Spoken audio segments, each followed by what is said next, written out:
Majlis Pimpinan Pakatan Rakyat telah meneliti model ekonomi baru yang dibentangkan oleh Perdana Menteri Datuk Seri Najib, meneliti beberapa kali dan memberikan panduan supaya jawatankuasa yang ditugaskan dari kalangan wakil-wakil parti dalam Pakatan Rakyat, dan kita mengambil masa untuk meneliti secara terperinci, melihat data dan angka, dasar yang diumumkan dan tindakan diambil.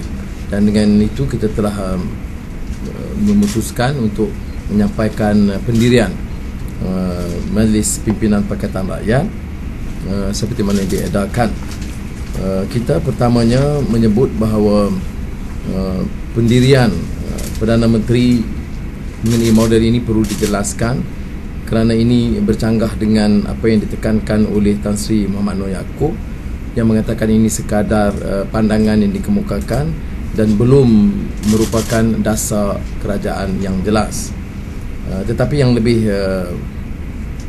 jelas, yang lebih penting ialah untuk menekankan bahawa pengumuman yang dibuat oleh Perdana Menteri ini merupakan beberapa kenyataan yang lunak, seperti kerajaan tidak mampu menerima pendirian atau dasar ekonomi yang memberikan perlindungan kepada kelompok kecil. Ini juga mengulangi kenyataan yang dibuat oleh Tun Abdullah Badawi dulu, bahawa cara kita bergantung kepada sikap mengharapkan projek-projek kerajaan oleh kalangan kecil, tetapi tidak ada tindakan susulan. Dan oleh demikian kita menyatakan bahawa pendirian dan dasar ini haruslah jelas. Umpamanya misteri sabit dengan kehilangan saham Bumiputera sebanyak 52 bilion ringgit seperti mana dinyatakan, tidak dijelaskan, dan selagi ini tidak dijelaskan, dia tidak mungkin membantu merangka satu dasar ekonomi yang lebih mempan. Kita beri kemukakan beberapa contoh, termasuk umpamanya sementara Perdana Menteri menyebut soal ketelusan dasar ekonomi yang berlebih bertanggungjawab, kita ada umpamanya cadangan penubuhan Institut Barah Nasional yang diumumkan berulang kali sehingga 2007 harganya 340 juta ringgit, tetapi bila diserah kepada IJM dan disubkontrak dengan syarikat Kiara Teratai, dia melonjak sehingga 700 juta ringgit pada tahun 2009. Maknanya cara dan kaedah bentuk gelojoh memberi manfaat kepada satu dua syarikat pilihan diteruskan. Maknanya isu kronisme memperkayakan segelintir syarikat-syarikat di sekeliling pimpinan UMNO diteruskan. Kita juga melihat bahawa Pakatan Rakyat melihat sungguhnya bahawa keputusan mengurangkan atau menghilangkan subsidi harus dilaksanakan secara telus. Jangan difikirkan subsidi hanya yang menyentuh kepentingan rakyat bawahan, tetapi subsidi kepada golongan korporat seperti mana dalam bentuk subsidi IPP, air, tol, itu harus diambil kira, kerana itu lebih membebankan negara dan bercanggah dengan liberalisasi ekonomi dan keupayaan daya saing negara kita.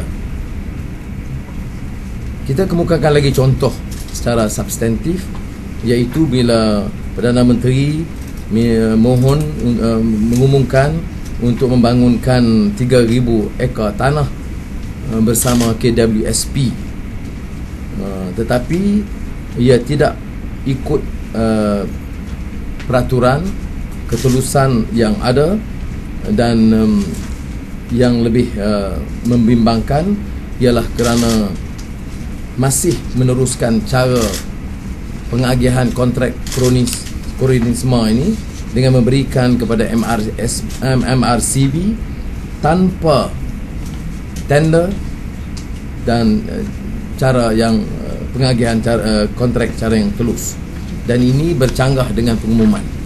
Tapi cara kita rumuskan ialah 4 perkara yang sebenarnya gagal dilaksanakan. Tidak ada dasar ekonomi yang kita anggap mampan, yang mampu bertahan seandainya 4 prinsip ini tidak diambil kira. Pertama ialah penyusunan semula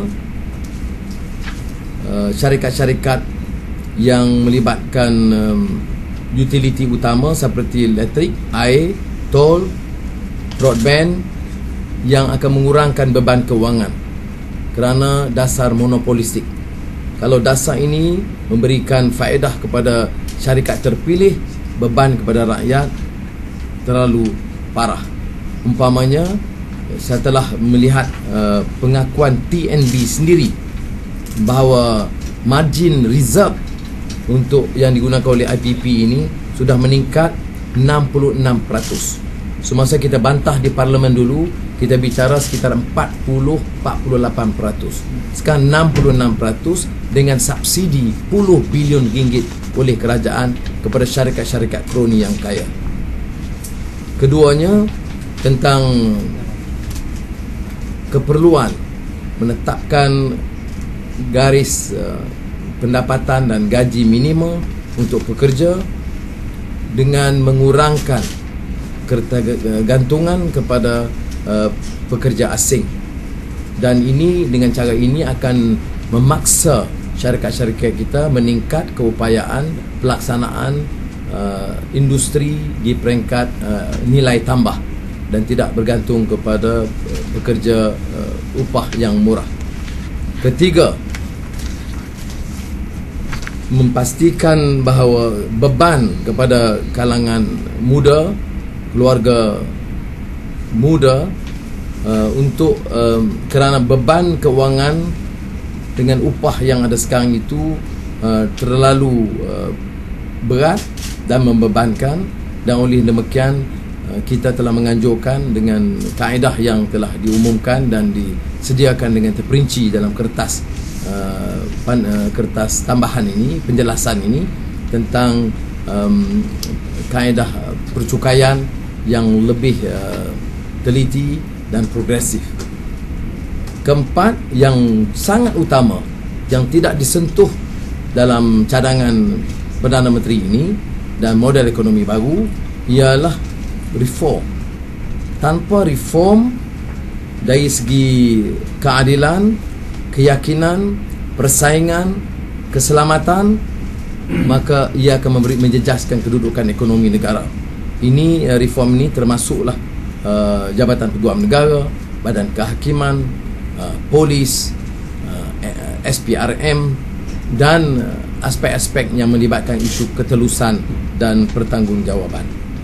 Oleh demikian, kami membentangkan kenyataan ini bersama dengan kertas penjelasan lengkap dan yang diluluskan oleh Majlis Pimpinan Pakatan Rakyat telah diusahakan oleh rakan-rakan terutama tenaga muda dalam Majlis Pakatan Rakyat.